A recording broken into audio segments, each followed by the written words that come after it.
Welcome welcome welcome. इस सूरज ऐसे ही रखना पड़ेगा, सनलाइट तभी आएगी। तो एक नए वीडियो में दोस्तों आप सभी का स्वागत करता हूं और आज बात करनी है ओवर थिंकिंग के बारे में। भारत के मेंटल हेल्थ की जो धज्जियां उड़ चुकी है उसके बारे में। भारत की चिंगुर मरकट कीड़े मकोड़े वाली सड़ी हुई सामाजिक व्यवस्थाओं के कारण भारत में आज डिप्रेशन का भारत हब बन चुका है। 4 में से 1 इंसान को भारतवर्ष में क्लिनिकल डिप्रेशन है। तो इसके ऊपर आज बात करनी है कि कैसे प्रतिदिन 50,000 विचार करने वाला हमारा मन, हमारा मस्तिष्क आजकल 2 लाख विचार करने लगा है। तो समझो आप, अगर कोई घोड़ा है, उसकी दौड़ने की क्षमता है प्रति कलाक प्रति 20 किलोमीटर की, और आप उसको 100 किलोमीटर भगाओ तो उस घोड़े की क्या हालत होगी। किसी कंप्यूटर की क्षमता है काम करने की, उससे ज़्यादा आप कंप्यूटर में 10-15 वीडियो अपलोड कर दो और उस वक्त जो हैंग हो जाता है कंप्यूटर, उसी प्रकार आज मनुष्य के मन की, दिमाग की हालत है। तो इसके ऊपर बात करनी है कि कैसे, कौन सी वो परिस्थितियाँ निर्माण हुई। काफ़ी सारे लोग बोलते हैं कि भारत में पॉपुलेशन बड़ा प्रॉब्लम है, अनएम्प्लॉयमेंट प्रॉब्लम है। तो वो प्रॉब्लम हो सकता है, परंतु वह मुख्य कारण नहीं है। मुख्य कारण है हमारी सड़ी हुई सामाजिक व्यवस्थाएं, झिंगुर मरकट कीड़े मकोड़े वाली हमारी सोच। क्योंकि भारत है ना, दंभ और पाखंड के ऊपर खड़ा हुआ है। भारत सत्य का स्वीकार नहीं कर पाता, भारत अपने अतीत की ओर नहीं जा पाता। अगर अतीत की ओर जाए, आज से 2,000-2,500 वर्ष पूर्व जो भारत था, तब भी भारत मतलब मेंटल हेल्थ को लेकर के बहुत स्ट्रांग हो सकता है, क्योंकि तब जीवन को लेकर के स्पष्टता थी। परंतु उसके बाद आज जो परिस्थितियां बनी हैं, उसमें तो न भारत अपने अतीत की ओर जा पा रहा है, न भारत पश्चिमी सभ्यता की ओर जा रहा है। तो भारत एक जो काल का, वो बोलते हैं ना, ट्रांजिट हो रहा है और उसके चौराहे पे हैं। तो आज इसके ऊपर बात करेंगे, परंतु आप सभी से दरखास्त है, प्लीज़ मेरे चैनल को ज़्यादा से ज़्यादा सब्सक्राइब करो, ज़्यादा से ज़्यादा लोगों तक इसका प्रसार प्रचार करो। ज्वाइन बटन ऑन है, आप मेंबर भी बन सकते हो। अभी मेंबर के लिए एक्सक्लूसिव कंटेंट भी हम लाने वाले हैं। तो दोस्तों, क्यों ऐसी परिस्थितियां निर्माण हुई? आज से 15,000 साल पहले हम सभी के पूर्वज जो है वो गैदरर हंटरर थे, शिकार ही करते थे। उसके बाद धीरे धीरे खेती की शुरुआत हुई, धीरे धीरे कबीलों की शुरुआत हुई, फिर कस्बे बसे, फिर धीरे धीरे ग्रामीण संस्कृति आई, और उसके बाद सबसे अच्छा काल आया जिसमें कि वो एग्रेरियन सेटअप था भारत के गंगा प्लेन में, जहाँ पे खेतीबाड़ी हो रही थी। अब कोई कॉर्निवोरस एनिमल हमको खा नहीं रहा था। पूरा दिन हमको शिकार की तलाश में इधर उधर कीड़ों मकोड़ों की तरह घूमना नहीं पड़ता था। जीवन बड़ा अच्छा था, लोगों का पेट भर गया था और लोग अपना जीवन पूर्णता से, आनंद से जीने लगे थे। तो ये सब चल रहा था। उसी दौरान इंडस्ट्रियल रेवोल्यूशन आया और उसके बाद पूंजीवादी व्यवस्थाएं आई, और जैसे जैसे पूंजीवादी व्यवस्थाएं आगे बढ़ी, वर्ष 2025 में वह स्थिति है दोस्तों कि आज झिंगुर मरकट कीड़े मकोड़े हमारे, उसमें मैं भी समाविष्ट हूँ, मैं भी वही झिंगुर मरकट कीड़ा मकोड़ा हूँ। हम सब पूंजीवाद और मूढ़ीवाद की ऐसी चपेट में आ चुके हैं, ऐसी रैट रेस में आ चुके हैं कि ह्यूमन बीइंग, जो कि बीइंग था, सत्यचित आनंद था वेदांत के अनुसार, वो ह्यूमन बीइंग है ना, आज ह्यूमन थिंकिंग, ह्यूमन डूइंग बन चुका है। तो इसके कारण ये सब हो रहा है, ओवर थिंकिंग हो रहा है, इंसान इधर से उधर भाग रहे हैं, गांव ख़त्म हो रहे हैं, किसानी ख़त्म हो रही है, लोग शहर की ओर भाग रहे हैं, और पूरा दिन इधर उधर दौड़ना।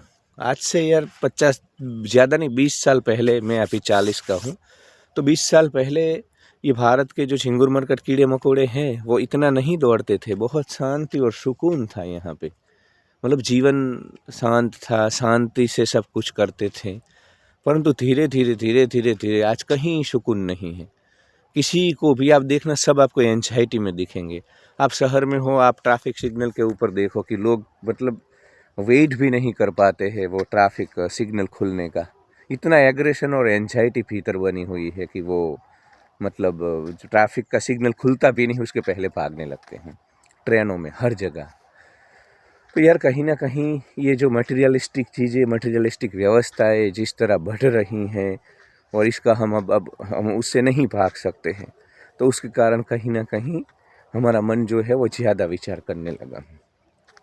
दूसरा मैं बोलूँ, गोरे आप कितनी भी बात कर लो कि भाई गोरों को तो तनाव है, वो है वो है, पर हमसे ज़्यादा वो खुश हैं। हमारे जो तनाव है ना, सड़ी हुई सामाजिक व्यवस्थाओं के इधर जो एक प्रेशर हम फील करते हैं, हमेशा लोगों की अपेक्षाओं को पूर्ण करने का जो एक प्रेशर फील करते हैं, हमेशा लोगों को संतुष्ट करने का एक जो प्रेशर फील करते हैं, हमारी सड़ी हुई सामाजिक व्यवस्थाओं में झिंगुर मरकट कीड़े मकोड़े हमें इधर से इधर भगाना चाहते हैं, शादियों में ना इधर ना उधर ना, ये सारी व्यवस्थाएं वहाँ पे एटलीस्ट नहीं है। इस प्रकार के तनाव गोरों को नहीं है, वो कम से कम। तो भारत में जो कहीं ना कहीं व्यक्ति स्वातंत्र्य है, जो एक अपना निजी जीवन जीने की जो स्वतंत्रता है, वो बड़ी खतरे में है। और वर्ष 2025 में भी वो खतरे में है, भले हम चांद पर पहुंच गए हो, हम कितनी भी बड़ी बड़ी बातें करें। तो एक तो ये सबसे बड़ा कारण है कि ओवर थिंकिंग, क्योंकि जब इंसान संतुष्टि में होता है, सुकून में होता है, शांति में होता है, तो आप देखो तब ज़्यादा थिंकिंग नहीं करता है, क्लैरिटी होती है। तो क्लैरिटी ऑफ लाइफ और थॉट हमारे युवा को पता नहीं है। वो बेचारा इधर से उधर ये चिंगुर मरकट कीड़े मकोड़े वाली व्यवस्था है उसमें भाग रहा है। समाज को उसके पास अपेक्षाएं है, सबको अपेक्षाएं है, तो अपेक्षाओं के बोझ के तले पूरा का पूरा भारत और उसका युवा दब रहा है। ओवर थिंकिंग हो रहा है। मेंटल हेल्थ सबसे बड़ी क्राइसिस। हैप्पीनेस इंडेक्स भी देख लो आप दोस्तों, हमसे तो जो गरीब देश हैं वो बहुत आगे है हैप्पीनेस इंडेक्स में, क्योंकि कम से कम वहाँ पे अभी भी शांति है, सुकून है। हमारी तरह ये जो सड़ी हुई सामाजिक व्यवस्थाएं लेकर के वो लोग नहीं चल रहे हैं। दंभ पाखंड, जब दंभ और पाखंड कम हो जाता है ना जीवन में, तो इंसान शांत हो जाता है। जब उसको बनना, और भारत की हमारी सोसाइटी ऐसी है, इधर सब एक दूसरे के साथ दंभ पाखंड और छल कर रहे हैं, कोई किसी का है नहीं, पर सब दिखावा कर रहे हैं। तो भीतर से इंसान को पता है झिंगुर मरकट कीड़े मकोड़े मेरे साथ नहीं है, तो इसलिए वो अकेला अकेला महसूस करता है। तो ये भी एक बहुत बड़ा कारण है, दंभ और पाखंड, दिखावा, हिपोक्रेसी। क्योंकि जब तक हिपोक्रेसी अंदर बाहर इंसान को कॉन्फ्लिक्ट होता है, अलग अलग तरीके से जीना होता है, तब तक थॉट कम नहीं होते हैं। दूसरा, सोशल मीडिया के कारण जो इन्फॉर्मेशन पहुंच रही है, वो भी सबसे बड़ा कारण है ओवर थिंकिंग का दोस्तों। पहले इधर मेरे को गांव में जो अभी 80 साल के लोग हैं, उनके जीवन काल में उनको कुछ पता ही नहीं था बाहर क्या हो रहा है, तो बस अपने इसमें खुश थे, संतुष्टि में थे। आज सोशल मीडिया के कारण आपको इजराइल में क्या हो रहा है, अमेरिका में क्या हो रहा है, ठीक है उसके फ़ायदे भी है, आप अपडेटेड रहते हो, दुनिया कहाँ जा रही है वो हमें, पर अननेसेसरी जो पूरा जो इन्फॉर्मेशन, इतना जो मैंने बोला ना कि हम ह्यूमन बीइंग थे, ह्यूमन थिंकिंग डूइंग नहीं थे, तो सारा दिन फिर ये इन्फॉर्मेशन आती रहती है, flood of information, toxic news. आप न्यूज़ चैनल पे देख लो किस प्रकार के समाचार चलते हैं रोज़, हत्या न, ये न वो न। तो जो एक जो मेंटल डाइट है, एक विचारों के रूप में जो डाइट हमें मिलता है, वो कहीं ना कहीं बहुत ही मतलब टॉक्सिक हो चुका है। तो उसके कारण भी इंसान को हमेशा एक शांति का, सुकून का अनुभव नहीं हो रहा है, क्योंकि इतनी सारी इन्फॉर्मेशन। फिर सोशल मीडिया के कारण भी उसको लगता है कि सारी दुनिया जलसे में है, मज़े में है, सब घूम रहे हैं, क्योंकि सब तो, और एक कंपटीशन भी बढ़ा है सोशल मीडिया के कारण। वहाँ पे जो लोग हैं उसके कारण ये कंपैरिजन होती है, और दिखावे छल की दुनिया, जो ये वर्चुअल दुनिया है, जो कि वास्तविक दुनिया नहीं है, वहाँ से भी सुख दुख आ रहा है लोगों को। कोई वहाँ पे लाइक न दे तब भी लोग दुखी हो जाते हैं। तो हैप्पीनेस इंडेक्स गिरने में सोशल मीडिया का जो अतिरेक है वो भी बहुत बड़ा कारण है। तो बहुत ही मतलब इंसान इन चीज़ों के लिए नहीं बना है, एवोल्यूशन में हमारा मस्तिष्क इन चीज़ों के लिए नहीं बना है। हम रोज़ के इतने 2 लाख विचार नहीं कर सकते हैं ना, ये पूरी सिस्टम गड़बड़ हो जाएगी, हार्मोनल इनबैलेंस हो जाएगा शरीर में, डिप्रेशन, एंजाइटी, बाइपोलर तो आने वाले दिनों में और बढ़ने वाला है। क्योंकि ये जो बेचारी हमारी जेन जी है, मिलेनियल है, या जो हमारी जनरेशन है जो आ रही है, वो तो और तनाव में, क्योंकि उन पूंजीवाद तब तक तो और भागम दौड़ करेगा। इधर मैं आपको बोलूँ, हमारे गांव के बाजू में हाईवे है। आज से 20 साल पहले जब मैं 20 साल का था, यार 4-5 घंटे में मतलब मुश्किल से एक आध व्हीकल पसार होता था, एक आध 4 व्हील आती थी। आज 3 सेकंड ऐसी नहीं है। तो यार हम भाग भाग कर कहाँ जा रहे हैं? ये रैट रेस में पता नहीं हमको, मतलब हम ईएमआई के बिल्स पे कर रहे हैं ना, कोई अपना जीवन नहीं जी रहा है। अरे फॉरगेट अबाउट उसके हॉबी, क्रिएटिविटी, वो खुद अपने शांति से नहीं जी पाता है 2 वक्त की रोटी के लिए। और ये सब हुआ इंडस्ट्रियल रेवोल्यूशन के बाद। जब तक एग्रेरियन सेटअप था, संतुष्टि थी, कहीं ना कहीं शांति थी भीतर सबकी। और ठीक है, इंडस्ट्रियल रेवोल्यूशन भी चाहिए, हम ऐसे इनप्रैक्टिकल नहीं है। पर यार पूरी की पूरी सभ्यता जब शहरों की ओर जाने लगेगी, मटीरियलिज्म की ओर जाने लगेगी, तो फिर कहीं ना कहीं तनाव तो आने वाला है।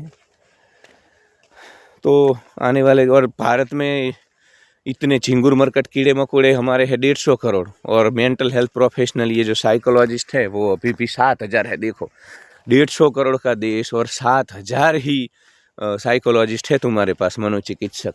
तो समझो आने वाले दिनों में ये मुद्दा कितना बड़ा बनने वाला, कितना पेचीदा बनने वाला। तो बस जहाँ कहीं पे भी हो, संतुष्टि से रहो, शांति से रहो। हम सब कुछ नहीं कर सकते हैं, छोटा जीवन है, क्षणभंगुर जीवन है, पूंजीवादी व्यवस्थाओं में सब कुछ महंगा हो चुका है। सोशल मीडिया के कंपैरिजन में मत जाओ। जहाँ कहीं पे भी हो, अपने आप को सुकून से, आनंद से भर लो। वरना, क्योंकि जब तक तुम्हारे थॉट कम नहीं होगे, तब तक तुम जीवन का कभी भी आनंद, तुम एक दिन प्रयास करो, झिंगुरों मरकटों कीड़ों मकोड़ों, इस झिंगुर मरकट कीड़े मकोड़े की बात एक दिन मान लो, एक दिन तुम छोड़ दो, कुछ भी तय मत करो, कोई थिंकिंग मत करो, कोई प्लानिंग मत कर दो। जैसा जीवन परमात्मा ने, प्रकृति ने तुमको दिया है, वैसा ही स्वीकार कर लो और शांति से सब कुछ छोड़ दो परमात्मा के भरोसे, जिसको बिलीव करते हो। एथियस्ट हो तो बस छोड़ दो और शांति से, सुकून से यहाँ पे रहो। ज़्यादा भाग दौड़ मत करो और तुम पाओगे, कोई सोशल मीडिया कुछ भी नहीं, तुम पाओगे कि जीवन अपने आप में बड़ा ही शांत है, सुंदर है। ये जो भाग दौड़ हम पूरा दिन करते रहते हैं ना, उसके कारण कहीं ना कहीं तनाव आता है, ओवर थिंकिंग हो जाता है। तो एक दिन प्रयोग करो, रविवार के लिए, शनिवार के लिए, एक दिन सब कुछ छोड़ दो, कोई थिंकिंग नहीं। खाना खाओगे, सो जाओगे, और अगर सेक्स की इच्छा होती है तो सेक्स कर लो, अगर मैरिड हो, ऐसे संजोग है। तो आहार, निंद्रा, भय, मैथुन के स्तर पे एक दिन जी लो, जैसे पशु जीते हैं ना। खाना, आहार, भूख लगी तो खाना खा लिया, नींद आई तो सो गए, भय तो भय को मिटा दो, सब कुछ परमात्मा पे छोड़ दो और मैथुन कर लो। तो तुम पाओगे कि बहुत लाइफ सरल है अपने आप में, एग्जिस्टेंस बहुत सरल है। ये दुनिया के पैरामीटर्स, ये बड़ी बड़ी बातें, ये दुनिया के बनाए गए सब सफलता के मापदंड, ये सब कहीं ना कहीं हमें तनाव में लाते हैं। ठीक है, आज के लिए इतना ही। अगर अच्छा लगा वीडियो तो लाइक, शेयर एंड सब्सक्राइब।